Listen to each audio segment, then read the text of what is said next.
On est touché, mon frère. Ce bâtiment abritait la base de la force multinationale mixte de Woulgo. Il a été entièrement saccagé et détruit dans la nuit du 24 au 25 mars dernier lors d'une violente attaque menée par le groupe Boko Haram. Ils nous ont touchés.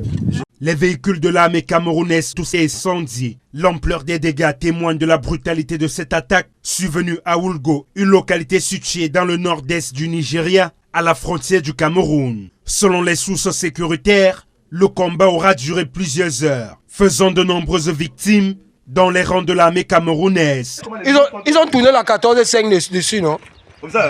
Mais la 14-5 là, ils ont tourné ça sur les murs ici. En tout, 11 soldats ont perdu la vie, dont 7 caporaux, un soldat de première classe, un soldat de deuxième classe, un adjudant-chef et un sergent, tous tués dans l'exercice de leurs fonctions.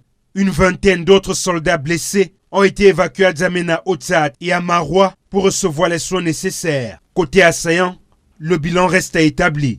Toutefois, en réponse à cette attaque, l'armée camerounaise a immédiatement lancé une vaste opération de ratissage dans le but de rétablir l'équilibre et de maintenir le moral des troupes positionnées dans les autres postes avancés du bassin du lac Tchad. L'attaque de Woulgo est l'une des plus meurtrières enregistrées ces dernières années par le Cameroun au front de la lutte contre Boko Haram. En rappel, c'est depuis 2015 qu'une coalition militaire régionale, la force multinationale mixte, qui réunit les armées du Nigeria, du Niger, du Cameroun et du Tchad, mène une lutte acharnée contre les groupes djihadistes. En janvier dernier, 9 soldats nigériens ont perdu la vie lors d'un affrontement avec les djihadistes de Boko Haram dans la même région. Ceci quelques jours après le massacre de dizaines d'agriculteurs par un groupe djihadiste rival.